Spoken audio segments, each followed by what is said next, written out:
Welcome back to EtherLink AI Insights, the podcast where we explore how artificial intelligence is reshaping business, leadership, and compliance across Europe. I'm Alex, and I'm joined, as always, by Sam.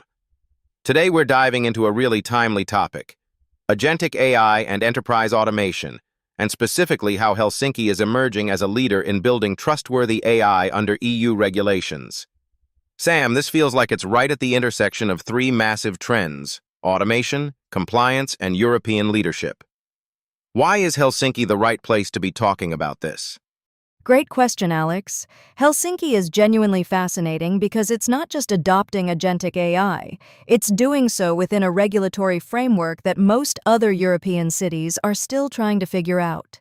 Finland voted yes on the EU AI Act early. They've got strong data governance culture baked into their tech DNA, and they're home to massive companies like Kymony and Fortum that are actively piloting autonomous agents right now.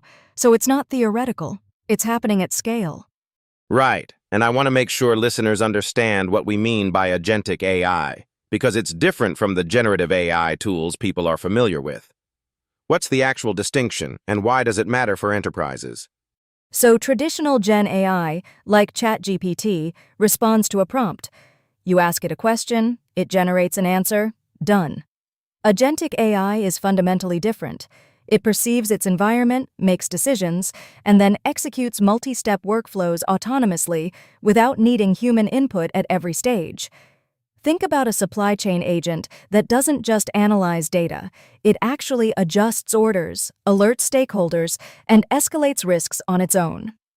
That autonomy is powerful, but it's also why governance matters so much. Okay, so autonomous decision-making. That's exciting, but I'm guessing that's also where the regulatory complexity comes in. What kind of ROI are enterprises actually seeing when they deploy agentic AI correctly? The numbers are compelling. McKinsey's data shows that organizations implementing agentic AI are seeing a 38% reduction in operational costs and 52% faster decision-making cycles. But here's the critical caveat.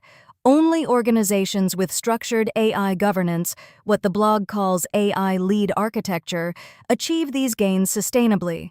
You can't just plug in an autonomous agent and hope it works within regulatory boundaries. That's the key insight right there. It's not just about deploying the technology, it's about deploying it responsibly. Let me ask you about a concrete example. The blog mentions a wealth management firm in Helsinki that deployed an autonomous risk assessment agent. Walk us through what that looked like. Yes, this is a really instructive case. So the firm had a major bottleneck. Evaluating loan portfolios required 40 hours a week of manual analyst review. Traditional Gen AI could summarize data, but it couldn't autonomously navigate EU regulatory frameworks or escalate complex decisions. They built an agentic system that could ingest loan applications, evaluate risk against EU AI Act fairness thresholds, and escalate high-risk cases to human experts. But crucially, it provided full reasoning chains so auditors could understand exactly why it made each decision. So, transparency built in from the start. What were the actual results? 70% reduction in manual review time, 0 regulatory violations over 18 months, and 35% faster loan approvals. They went from processing a certain volume with their team to processing 3 times that volume with the same headcount. But again, and this is crucial, they invested in governance architecture before deployment. That's why it worked. So the lesson isn't just deploy agentic AI and watch costs drop. It's build governance into your architecture, and then agentic AI becomes a force multiplier. What about smaller enterprises, though? Are they able to access this technology, or is it just for the big players? That's where things get concerning. There's an 8% adoption gap. Only 8% of European SMEs are actually using AI for data analysis, even though the tools are available. Smaller enterprises often lack the governance expertise, the technical talent to manage compliance, or even the clarity on where to start. It's not a technology access problem. It's a capability and confidence problem. That gap is interesting. Why do you think that exists? Is it resource constraints, Or is it something about how the technology is positioned? It's both. SMEs are resource-constrained, sure, but there's also a perception gap. They see enterprise-grade agentic AI implementations and think it's too complex, too risky, too regulatory. They don't see a clear pathway from "we need help with automation" to "let's deploy an autonomous agent." And honestly, most vendors aren't making it easy for them. That's a real market opportunity, isn't it, for someone who could bridge that gap? Let's zoom out and talk about the regulatory environment. The EU AI Act is now in place. How is that actually changing how enterprises approach agentic AI deployment? The EU AI Act is actually forcing a healthier approach, in my view. High-risk AI systems, and agentic autonomous agents definitely fall into that category, require documented risk assessments, human oversight protocols, and audit trails. Some companies see that as a burden. Smart companies see it as a competitive moat. If you're already built for compliance, you're ahead of 90% of your competitors. That's a great reframe. So compliance becomes a differentiator, not just a cost center. What does a 90-day transformation plan actually look like for an enterprise that wants to move toward agentic AI responsibly? The blog mentions this briefly, so let me expand. You start with assessment, understanding your current AI maturity, compliance gaps, and use cases where agentic AI would have real impact. Second phase is governance and architecture design, establishing decision boundaries, oversight protocols, audit frameworks. Third phase is pilot deployment on a controlled use case, exactly like that wealth management example. You prove the model works, you gather data on ROI and compliance, and then you scale. So it's not a 3-month sprint, it's more of a structured foundation for scaling. What about leadership? Do executives need different skills to manage agentic AI environments? Absolutely.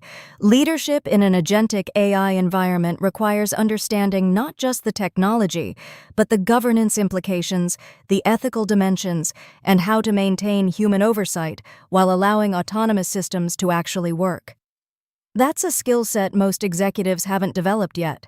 That's actually why immersive learning experiences, which the blog mentions, are becoming crucial. You need to experience these challenges in a safe environment before deploying them in production. So we're seeing this shift where leadership development itself needs to evolve to prepare people for managing autonomous systems. That's a bigger insight than just agentic AI is faster and cheaper. It's about organizational readiness. Let me ask you this. If someone's listening to this and thinking, okay, we should explore agentic AI for our enterprise, what's the first step? What shouldn't they do? Don't go straight to deployment. Don't assume compliance will follow naturally. Don't treat agentic AI like any other software rollout.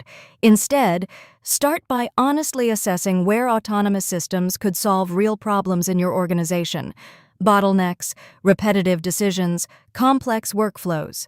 Then engage with governance and compliance experts early. Build your risk assessment frameworks. Understand the regulatory landscape specific to your industry. And then, only then, pilot on a controlled use case. So it's assessment, governance, then measured deployment. Not deployment, then oops, we need governance. I think that's the single most important takeaway from this conversation. Before we wrap up, you mentioned the Finnish regulatory advantage. What is it about Finland's approach that's different? Finland has a long history of transparent governance and strong data protection. They voted for the EU AI Act early. They've got existing frameworks around GDPR that are more mature than most EU countries. And they're geographically close to world-class AI research at the University of Helsinki. That creates an ecosystem where responsible AI isn't just a compliance checkbox. It's part of the culture. So enterprises in Helsinki and across the Nordics are operating in an environment where trustworthy AI is almost expected. That's setting a standard for the rest of Europe. Sam, last question. What's your prediction for how the agentic AI landscape evolves over the next 18 to 24 months? I think we'll see consolidation. The enterprises that move now, the ones that invest in governance and pilot intelligently, will pull further ahead. The gap between AI leaders and AI followers will widen significantly. We'll also see more specialized agentic systems for specific industries and functions rather than general-purpose autonomous agents. And regulatory frameworks will tighten, which actually favors first movers who've already built compliance into their architecture. So the advice is, don't wait for the technology to mature or for regulations to settle. Start now, start carefully, and build governance into your foundation from day one. Sam, thanks for breaking this down. For listeners who want to dive deeper into concrete strategies, risk assessment frameworks, and those 90-day transformation plans we mentioned, head over to EtherLink.ai and check out the full article on Agentic AI and Enterprise Automation, Helsinki's EU AI leadership. There's a lot more detail there on real-world case studies and actionable next steps. Thanks for listening to EtherLink AI Insights. Great conversation, Alex. Thanks everyone for tuning in.